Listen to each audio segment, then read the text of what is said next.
Hello everyone. Welcome to SV Union High School and Junior College. Our subject today will be Geography Standard 7th. We are going to discuss chapter number 7, Soil. And this is our part 1. So let us begin with soil. We have studied about soil right from our lower classes. Let us revise that in short. You have seen this above diagram that is shows us the layers of soil in standard 5 EVS1 also and standard 6 science also. So let us revise the same thing again.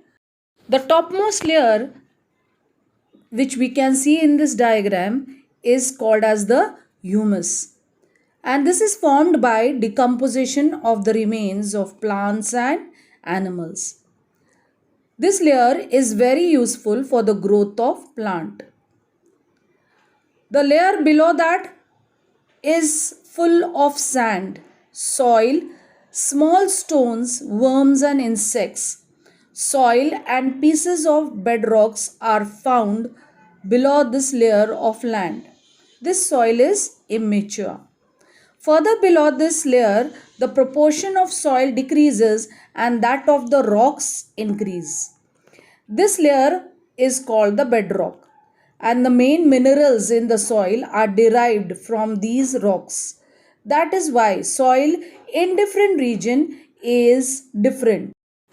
The color and texture of the soil are both determined by the bedrock.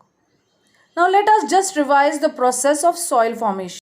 The thin uppermost layer of the earth's surface or crust is called the soil, layer of soil, which is useful for agriculture and growth of plants.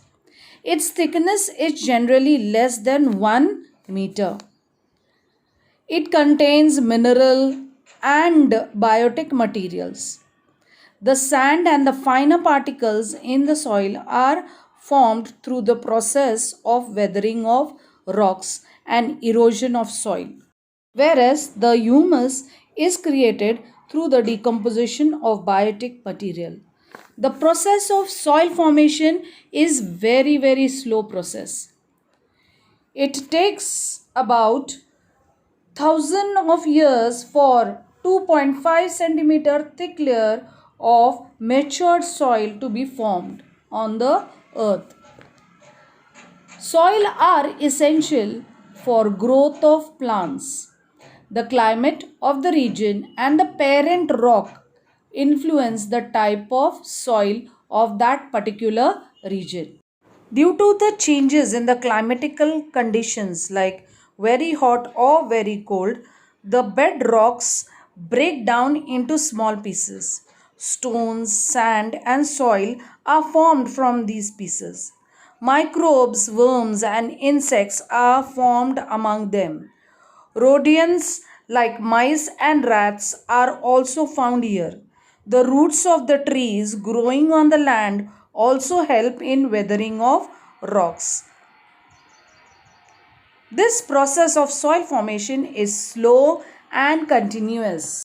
So children, with the help of this explanation, I think it will be easy for you to answer the questions that are given in your textbook. That is, what are the different constituents of soil? From where do the abiotic factors become available for soil formation? On which factors does the variety in the soil depend? And it is also very clear to us that the parent rock, the climate of the region, the biotic material, the slope of the land, and time are the factors that influence soil formation. So let us study the factors necessary for soil formation in detail. We are going to start with parent rock. Parent rock of that particular region plays a very important role in the formation of soil. The weathering of this rock mainly depends on the hardness of the rock, the climate of that region, etc. Depending on the hardness of the rock and the climate of that region, the rock gets weathered. Now, what is the meaning of weathered? Weathered means breaking down of rocks into smaller and smaller pieces due to climatical conditions like very hot climate or very cold climate, or sometimes the roots of the plant also grow through the rocks which break the rock into small pieces. This process of breaking of rocks into smaller pieces is called weathering of rocks. This rock turns into powdery material which further turns into earthy material. For example, the basalt rock of Deccan Plateau in Maharashtra turns into black soil after weathering. This soil is also referred to as regular soil. Rocks like granite in South India give rise to red soil. Organic manure is very necessary to turn this weathered powdery rock into soil, and it comes from the various decomposition of organic matters like the remains of plants and animals, then vegetal litters, roots of plants, etc. Organic matters like remains of plants and animals are continuously decomposed by the microorganism and certain other organisms, while organic matters like vegetal litters, roots of plants, etc., get decomposed by water.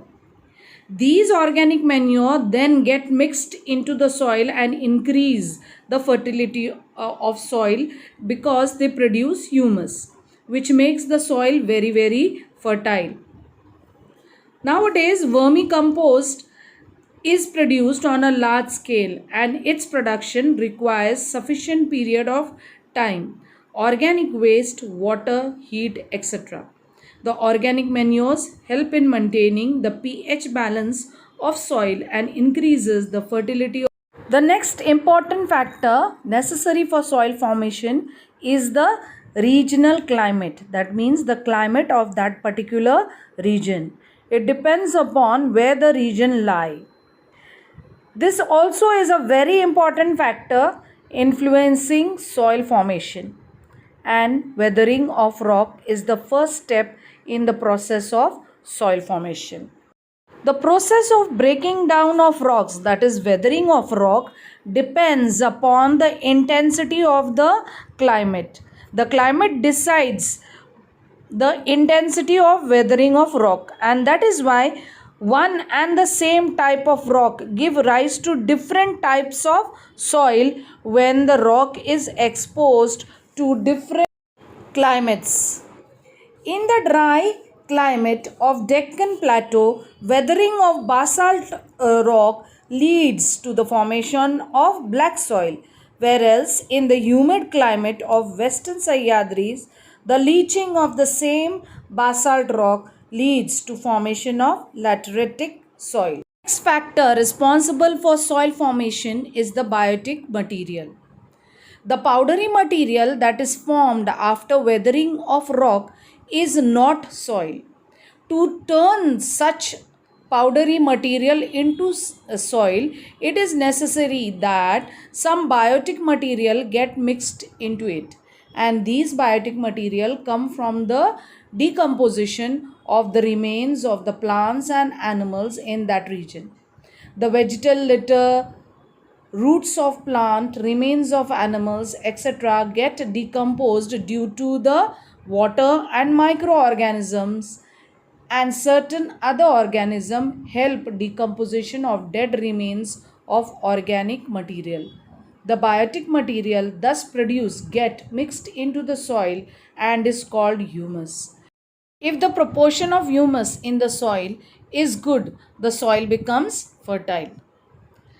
The process of decomposition by living organism takes place continuously as the dead insects, plants, animals, everything get buried into the soil and they are decomposed with the help of the microorganism. And nowadays vermicompost is also produced on a very large scale. Let us try to understand how vermicompost is processed or prepared. To produce vermicompost, lot of waste material like the vegetable waste, dried leaves, leftover food material, water, etc. is used. It involves using earthworms to decompose the organic waste material. The earthworms are used to decompose these organic waste material. The worms eat these organic materials, and the organic material enters the digestive system of these worms, are broken down and later gets excreted. This excreted material is the dark, nutrient rich, earthy, and humus like vermicompost. So, this is how vermicompost is produced with the help of the earthworms and the waste organic material. The next factor that is responsible for soil formation is time. As I told you before, that it takes about thousands of years for 2.5 centimeter thick layer of topsoil to be formed on the earth, which tells us that the formation of soil takes very long time period, and it is a slow process. Hence, it is very rightly said that soil is very invaluable. Soil formation takes less time in the regions experiencing high rainfall and high temperature, like the equatorial regions, whereas it takes more time in the regions experiencing less rainfall and low temperature. For example, the sun rays are very direct in the equatorial region. So the climate is very hot and humid. A tropical rainforest region gets over 168 centimeter of rainfall, and all these conditions are favorable for soil formation, and they help for plant growth, and therefore plants grow very well here.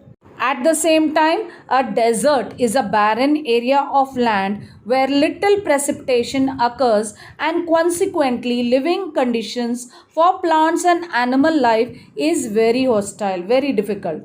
The area where soil are not fertile, vegetation is also very scanty. Countries like Saudi Arabia, Qatar, Oman, etc. fulfill their requirements by importing food from other countries because the soil over here is not arable, and the hence plants do not grow well in these countries. With this, I end this part of my video. We shall continue this lesson in the next video. I hope you have understood this explanation. I request you to read the textbook. Thank you, and please take care of yourself.